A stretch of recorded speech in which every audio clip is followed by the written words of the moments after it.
আসুন ভাই, আজকে শিবরাত্রি। এখন কটা আমি জানি না, এই অনুষ্ঠান কটায় শুরু হচ্ছে। যিনি এই অনুষ্ঠান পরিচালনা করেন তিনিই বলতে পারবেন। কিন্তু মনে করা যাক,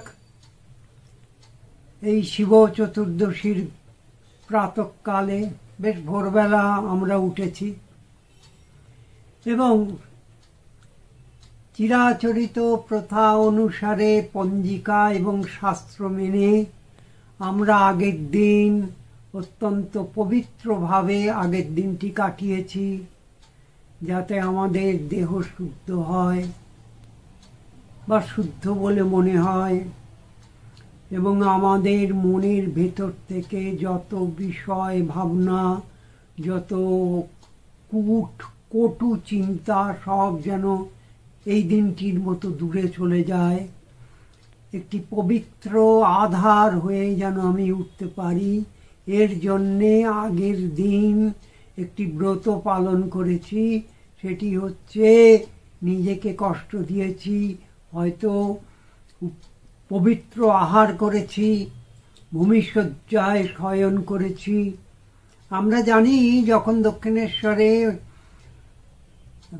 আমাদের রাসমণি, রানী রাসমণি, এক মহিষী মহিলা, তিনি যখন ঠিক করলেন দক্ষিণেশ্বরে কালী মন্দির স্থাপন করবেন, মন্দির তৈরি হয়েছে, বিগ্রহ তৈরি হয়ে গেছে এবং এই যে সময়টা, এই সময়টায় তিনি কঠোর তপস্যা করেছিলেন।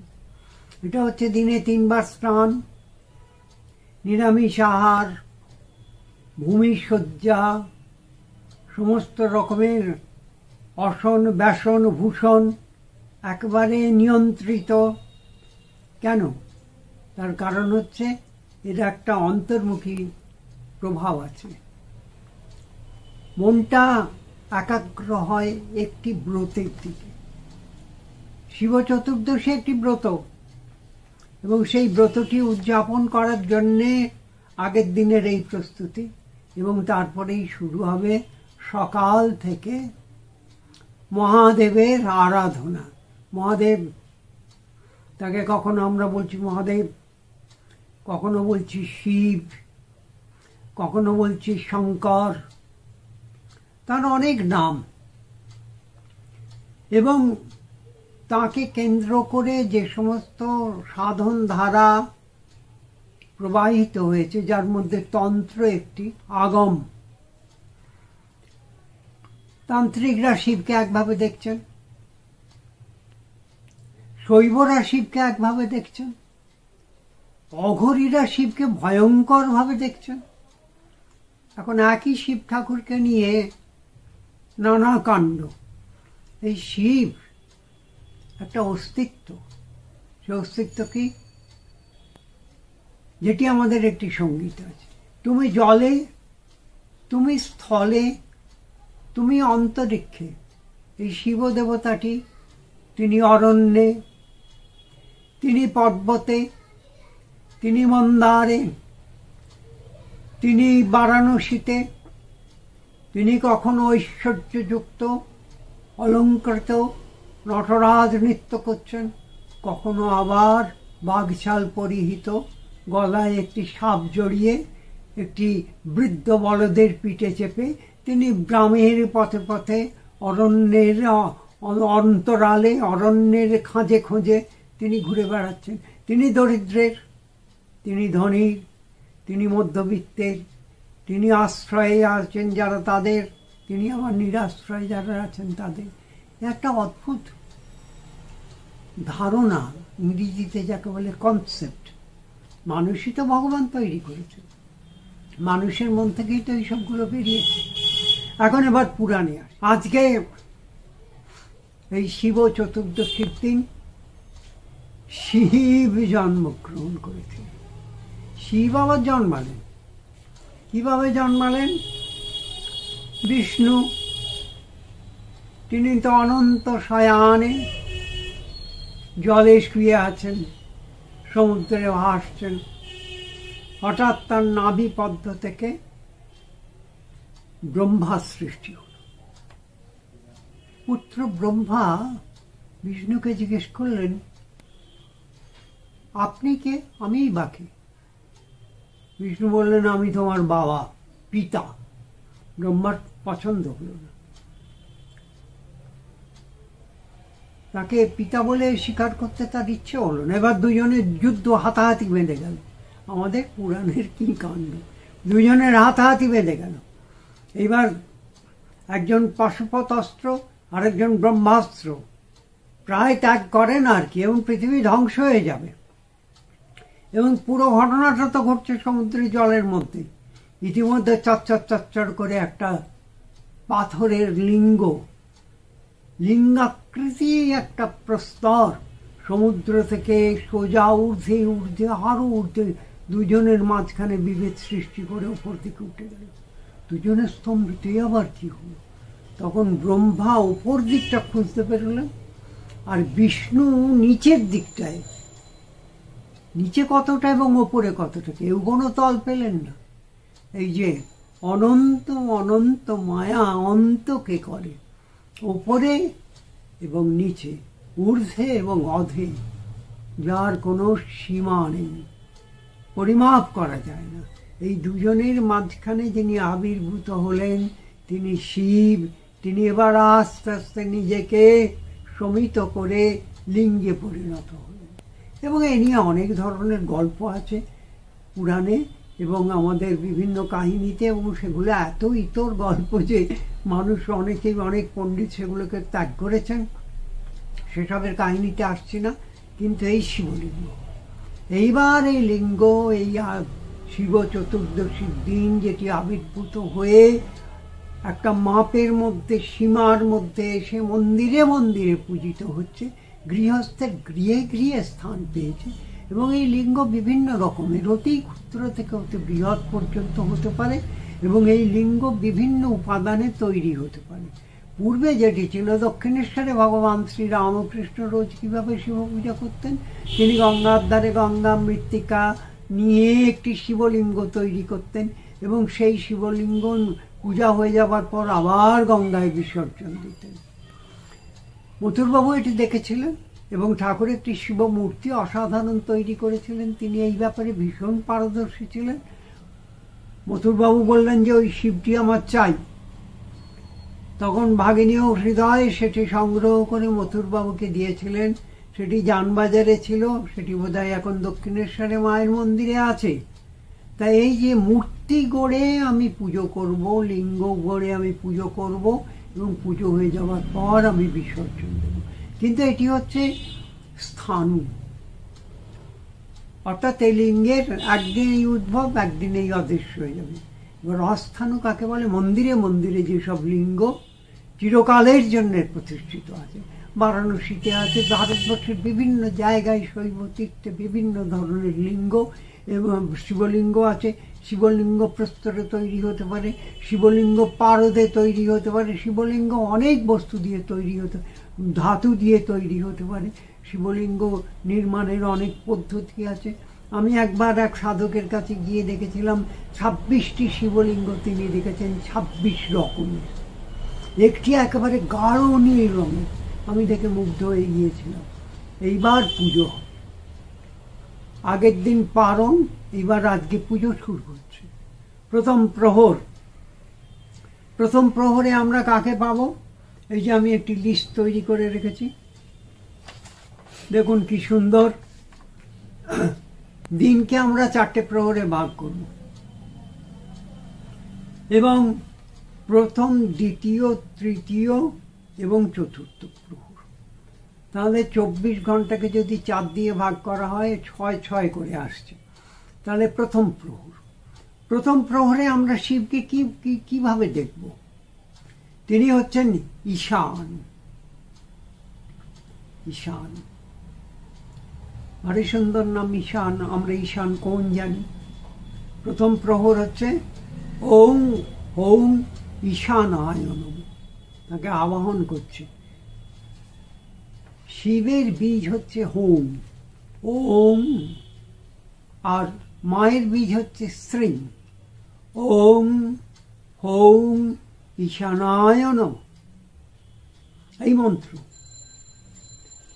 মন্ত্র এবার স্নান করবেন তিনি। কিসে স্নান করবেন? কাঁচা দুধ। তিনি দুগ্ধে স্নান করলেন। প্রথম প্রহর চলে গেল, দুগ্ধে স্নান করার পর যা পূজা এবং যা অর্ঘ্য নৈবেদ্য পুষ্পাদি বিল্লপত্র ভক্তরা আসবেন, এসে শিবের মাথায় চড়াবেন। তারপরে সেখানে তারা নানা রকমের ফুল দেবেন, শিবের প্রিয় ফুল যা আছে সেই সমস্ত আকন্দ দেবেন। তারপরে অন্যান্য যেসব কাঁটা মতো যে আছে সেটাও দেবেন, সমস্ত দিয়ে পুজো করবেন। মানে তীক্ষ্ণ এবং কোমল সব রকম বস্তুর স্পর্শই ওই শিবলিঙ্গের উপর পড়বে। আচ্ছা, প্রথম প্রহরে পুজো শেষ হয়ে গেল।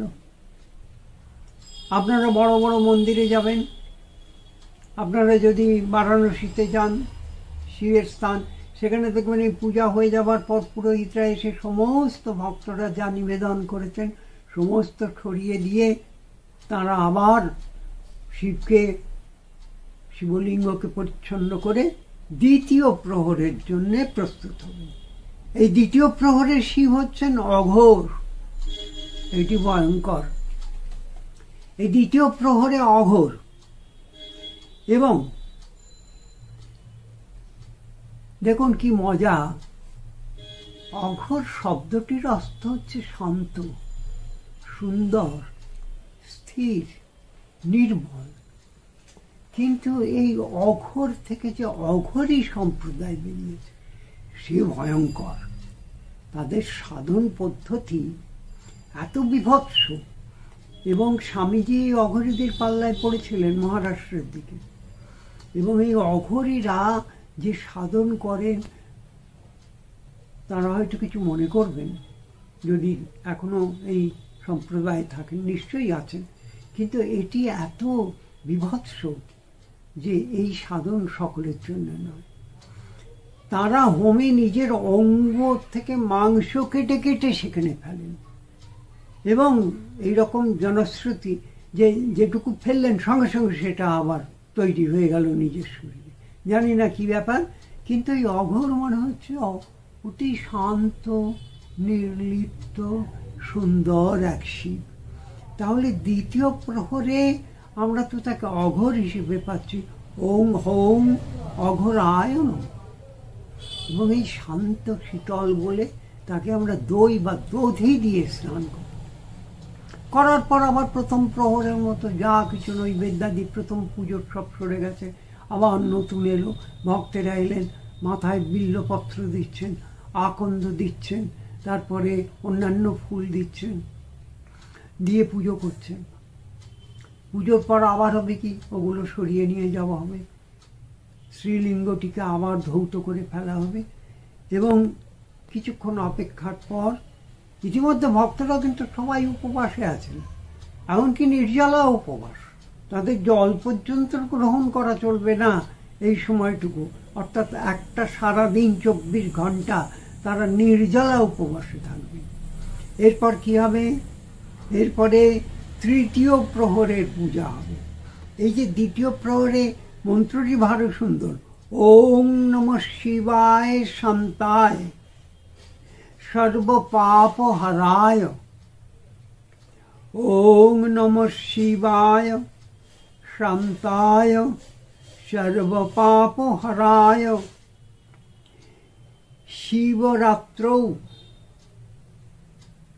দদাম। শিবরাত্রি, শিবরাত্রি থেকে এসেছে শিবরাত্রৌ। এই শিবরাত্রিতে তুমি আমাকে কি দেবে? শিবরাত্রৌ দদাম্যহং, আমাকে দাও। কি দেবে? আমার কামবস্তু দাও, আমাকে পরমায়ু দাও, আমাকে নিরোগ শরীর দাও। আমার সারাদিন আমার জীবনচর্যার জন্যে যে অর্থের প্রয়োজন সেটি দাও। আমি ভোগ চাইছি না, আমি অধিক চাইছি না, যেটুকু আমার প্রাপ্য সেটুকু আমাকে দাও। দাদাম্যহং প্রসীদ। তুমি খুশি হও প্রভু,